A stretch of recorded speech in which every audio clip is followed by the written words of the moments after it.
Global Typhoon, Chairman TV. Weather update.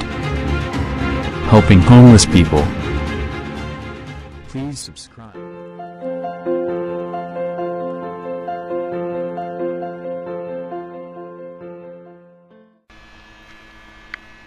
Magandang umaga po. Ito po ang latest update natin ngayong araw, January 9, 2024. Yung amihan po ay patuloy na nakakapekto sa Cagayan Valley, Ilocos Region, Cordillera at maging natitirang bahagi ng Central Luzon. At bahagya nga po yan humina at yung shearline naman ay apektado pa rin ang Bicol Region, Aurora, Quezon, Caraga, Davao Region, Bukidnon, Misamis Oriental, and Camiguin.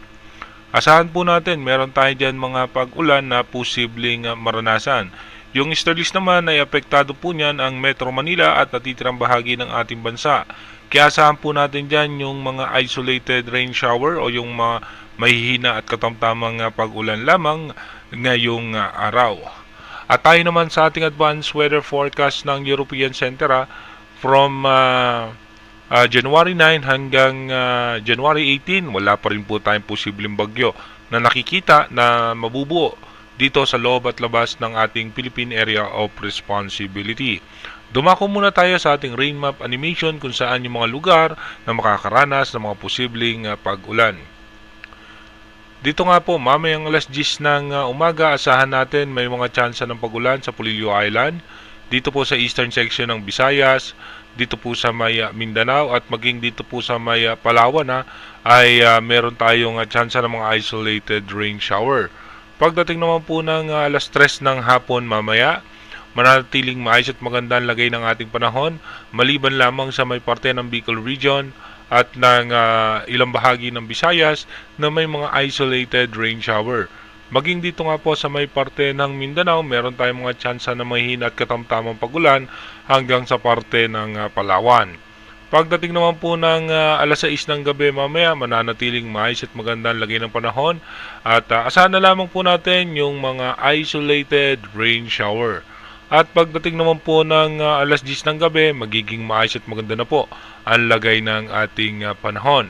Dumako na nga po tayo sa ating advanced weather forecast. Dito sa ating advanced weather forecast by January 10, mapapansin nga po natin muling lalakas yung northeast monsoon o yung amihan, kaya yung shearline aabot pa rin po yan dito sa may parte ng Visayas. At pagdating naman po ng January 11, malakas po yung amihan at yung shearline ay posibleng magdulot ng mga biglaang pagulan sa may Bicol Region at Visayas. Pagdating naman po ng January 12, sa may parte naman po ng Visayas ay apektado ng shearline at yung amihan nga po natin ay aabot yan hanggang sa may Bicol Region at dito nga po sa northern portion ng Visayas. Pagdating naman po ng January 13, tuloy-tuloy nga po may mga tsansa ng pagulan sa parte ng Visayas dahil sa shearline. At pagdating naman po ng January 14, sa may parte naman po ng Bicol Region, eastern section ng Visayas, may mga tsansa ng pagulan, bunsod pa rin yan ng shearline. At pagdating naman po ng January 15, mas bababa pa nga yung shearline hanggang dito sa may parte ng Mindanao.